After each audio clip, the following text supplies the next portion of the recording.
Hello, നാട്ടിലെത്തിയിട്ട് ഇതാ വെക്കേഷനൊക്കെ കഴിഞ്ഞിട്ട് തിരിച്ച് അരുണാചലിലേക്ക് പോകാറായിട്ടോ. എനിക്ക് ഈ നാടൻ ഐറ്റംസ് ഒക്കെ വന്നിട്ട് കഴിച്ചിട്ട് ഇതുവരെ കൊതി മാറിയിട്ടില്ല കേട്ടോ. പിന്നെയും കഴിക്കാൻ തോന്നുകയാണ്. അപ്പോൾ ഇന്ന് നല്ല ചക്ക എരിശ്ശേരിയാണ് അമ്മ വീട്ടിലുണ്ടാക്കുന്നത്. ചക്ക അരിഞ്ഞെടുത്ത് അതൊരു കുക്കറിലേക്ക് ഇട്ട് കൊടുത്തിട്ട് അല്പം മഞ്ഞൾപ്പൊടിയും മുളക് പൊടിയും ഉപ്പും ചേർത്തത് വേഗം വെച്ചേ. പിന്നെ വെളുത്തുള്ളിയും ജീരകവും പിന്നെ അല്പം കുരുമുളക് കൂടെ ആഡ് ചെയ്തിട്ടുണ്ടായിരുന്നേ. തേങ്ങയും കൂടെ അല്പം വെള്ളം ചേർത്ത് അരച്ചിട്ട് ആ ഒരു അരപ്പ് കൂടി ആ വെന്ത് ഉടച്ച ചക്കയിലേക്ക് ആഡ് ചെയ്ത് കൊടുത്തു.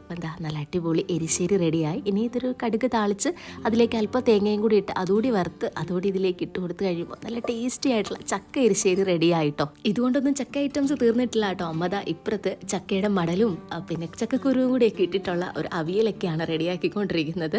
രാവിലെ ഞാൻ എണീറ്റ് വന്നപ്പോഴത്തേക്കും അമ്മ അമ്പലത്തിലൊക്കെ പോയി തിരിച്ചു വന്ന് ഈ ഐറ്റംസ് ഒക്കെ ഉണ്ടാക്കിയിട്ടുണ്ടായിരുന്നു. ബ്രേക്ക്ഫാസ്റ്റിനും നല്ല അടിപൊളി ചക്കപ്പുഴുക്കായിരുന്നു. എനിക്ക് ചക്കപ്പുഴുക്ക് നല്ല പുളിയുള്ള മാങ്ങ അച്ചാർ കൂട്ടി കഴിക്കാനാണ് ഇഷ്ടം. കൂടെ നല്ല മഴയും നല്ല കട്ടൻ ചായയും കൂടി ഉണ്ടെങ്കിൽ പൊളി. ഊണിന് വേണ്ടിയിട്ടുള്ള ചക്ക ഐറ്റംസ് ഒന്നും കഴിഞ്ഞിട്ടില്ല കേട്ടോ. ഞാൻ കഴിച്ചിട്ട് വന്നപ്പോഴത്തേക്കും അമ്മ ചക്കക്കുരുവിന്റെ പാടയൊക്കെ എടുത്ത് തോരനുണ്ടാക്കിക്കൊണ്ടിരിക്കുകയാണ്. അങ്ങനെ ഇന്നത്തെ ഉച്ചയൂണ് ആകെപ്പാടെ ഒരു ചക്കമയാണ്, ഒരു ചക്ക സദ്യ എന്നൊക്കെ പറയാം. അങ്ങനെ ഞാൻ നാട്ടിലെത്തിയിട്ട് അമ്മ ഉണ്ടാക്കുന്ന ഭക്ഷണങ്ങൾ ഇങ്ങനെ കൊതിതീരോളം കഴിച്ചുകൊണ്ടേയിരിക്കുകയാണ്.